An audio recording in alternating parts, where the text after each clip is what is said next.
Friends, સ્વાગત છે તમારું વિશુની રસોઈમાં।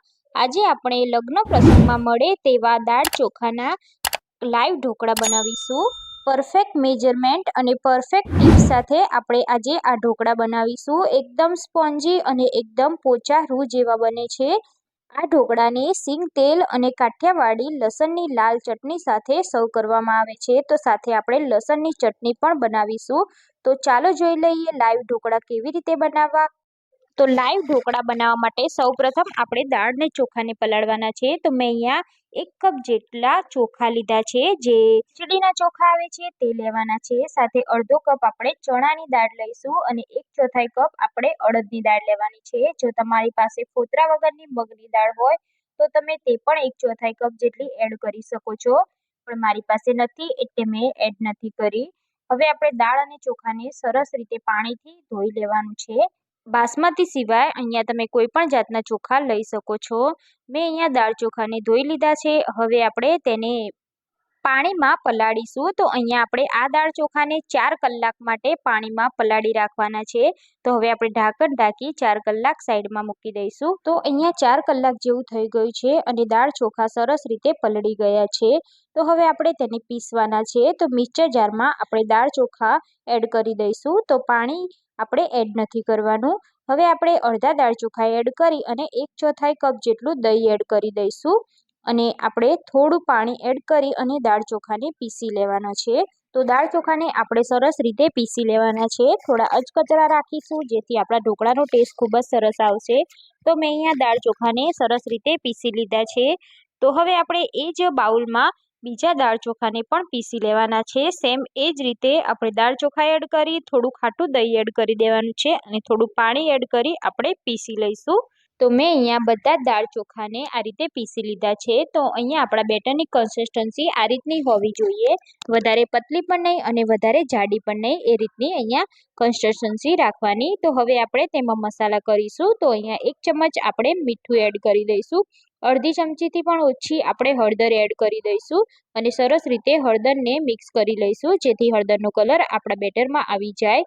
તો હવે આપણે 1 ચમચી જેટલી આદુ લસણ અને મરચાંની પેસ્ટ એડ કરી દઈશું અને સરસ રીતે મિક્સ કરી લઈશું અને 1 ચમચી આપણે દળેલી ખાંડ એડ કરી દઈશું અને સરસ રીતે મિક્સ કરી લઈશું। અહીંયા ખાંડ એડ કરવી એકદમ ઓપ્શનલ છે, પણ થોડા ખટમીઠા ઢોકળા સરસ લાગશે। હવે આપણે ઢોકળા બનાવવા માટે આ રીતે પ્લેટને તેલથી ગ્રીસ કરી લેવાની છે। તો આ રીતની ઢોકળાની પ્લેટમાં આપણે તેલથી ગ્રીસ કરી લઈશું જેથી આપણા ઢોકળા ચોટે નહીં અને મેં સાઈડમાં ગેસ પર પાણી પણ ઉકળવા મૂકી દીધું છે। હવે આપણે બેટરમાંથી 2 ચમચા જેટલું બેટર આપણે એક બાઉલમાં કાઢી લેવાનું છે। જેટલી આપણે થાળી ઉતારવાની હોય તેટલું બેટર આપણે સાઈડમાં મૂકી દેવાનું। તો અહીંયા આપણે બાઉલને સોડા નાખી આપણે બેટર બનાવીશું। તો મેં અહીંયા 1/4 ચમચી જેટલો આપણે ઈનો લીધો છે। તો ઈનાથી આ ઢોકળા એકદમ સરસ સ્પોન્જી બનશે, તો આપણે ઈનો જ વાપરીશું। તો હવે આપણે ઈનો એડ કર્યા પછી સરસ રીતે હલાવી દેવાનું છે। તો તમે જોઈ શકો છો ઈનો એડ કર્યા પછી આપણું બેટર એકદમ ફૂલી અને ફ્લફી થઈ ગયું છે। તો હવે આપણે તરત જ આ બેટરને પ્લેટમાં એડ કરી દેવાનું છે, વધારે ટાઈમ આપણે આ બેટરને બહાર નથી રાખવાનું। તો હું અહીંયા તરત જ આ રીતની ઢોકળિયાની પ્લેટમાં એડ કરી દઈશ। તો આપણે અહીંયા વધારે જાડું લેયર રહે એ રીતે બેટર નથી રાખવાનું, પતલા લેયરમાં જ આપણે ઢોકળા પાડીશું, એટલે બસ આટલું જ બેટર આપણે એડ કરી દઈશું। તો હવે આપણે ઉપરથી આ રીતે મરચું ભભરાઈ દઈશું જેથી આપણા ઢોકળા દેખાવમાં બી સારા લાગે અને ટેસ્ટમાં પણ સારા લાગે। તો હવે આપણે પાણી ઉકળવા મૂકી દીધું છે, તો તરત જ આપણે આ પ્લેટને પાણીમાં એડ કરી દેવાની છે અને ઢાંકણ ઢાંકી આપણે મીડિયમ ટુ હાઈ ફ્લેમ પર આપણે 10 મિનિટ તેને સ્ટીમ કરી લેવાના છે। તો હવે આપણે ત્યાં સુધી લસણની ચટણી બનાવી લઈશું। તો અહીંયા મેં 10 થી 12 નંગ જેટલી લસણની કળીઓ લીધી છે અને 1 ચમચી જીરું એડ કરીશું અને 1 ચમચી આપણે લાલ મરચું પાવડર એડ કરીશું અને આપણે ખાયણી દસ્તાની મદદથી આપણે ચટણી વાટી લેવાની છે। તો આ ચટણીને આ રીતે વાટી અને પછી જ બનાવી જેથી એનો ટેસ્ટ ખૂબ જ સરસ આવશે। તો અહીંયા મેં ચટણી સરસ રીતે વાટી દીધી છે।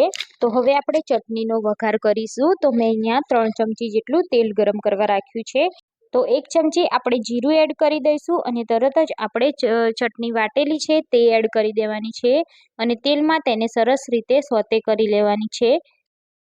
તો અહીંયા આપણે લસણની કચાશ દૂર થઈ જાય પછી આપણે તેમાં 1/4 કપ જેટલું પાણી એડ કરી દઈશું અને ચટણીને આપણે થોડીક વાર માટે ફ્રાય કરી લેવાની છે.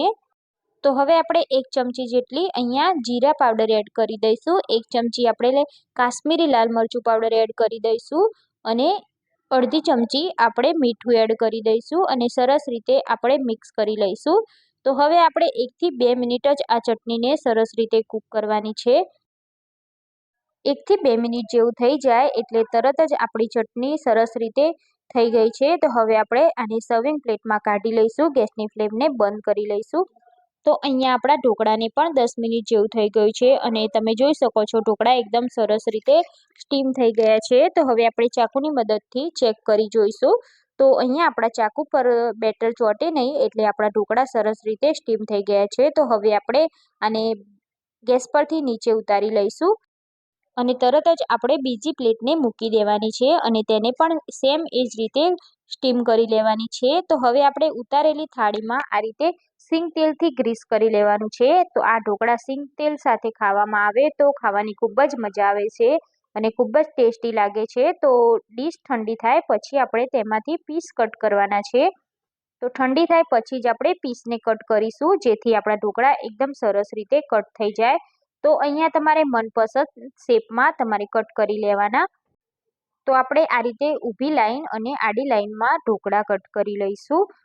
તો અહીંયા એક ઢોકળું હું તમને બતાવી પણ જોઈશ. તો તમે જોઈ શકો છો આપણા ઢોકળા એકદમ સરસ રીતે સ્પોન્જી અને પોચા રૂ જેવા બન્યા છે. તો પરફેક્ટ ટિપ્સ અને ટ્રિક્સ સાથે તમે આ ઢોકળા બનાવશો તો એકદમ લગ્ન પ્રસંગમાં મળે તેવા મસ્ત ઢોકળા બને છે. તો આ રીતે આપણે બધા ઢોકળાને કાઢી અને સર્વિંગ પ્લેટમાં કાઢી લઈશું. આ ઢોકળાને લસણની ચટણી અને સિંગ તેલ સાથે સ્પેશિયલી ખાવામાં આવે છે. ખાવામાં ખૂબ જ ટેસ્ટી લાગે છે. તો તમારા ઢોકળા પણ આ રીતના ના બનતા હોય તો તમે આ વિડીયોમાં એકવાર જરૂરથી જોઈ અને ટ્રાય કરજો અને તમારો અનુભવ મને કમેન્ટ બોક્સમાં જણાવજો અને તમે કઈ રીતે ઢોકળા બનાવો છો તે પણ મને જણાવજો. મારી રેસીપી સારી લાગી હોય તો મારા વિડીયોને તમારા ફ્રેન્ડ્સ યા ફેમિલી સાથે શેર જરૂર કરજો અને મારી ચેનલને સબસ્ક્રાઇબ ના કરી હોય તો ચેનલને સબસ્ક્રાઇબ કરી લેજો.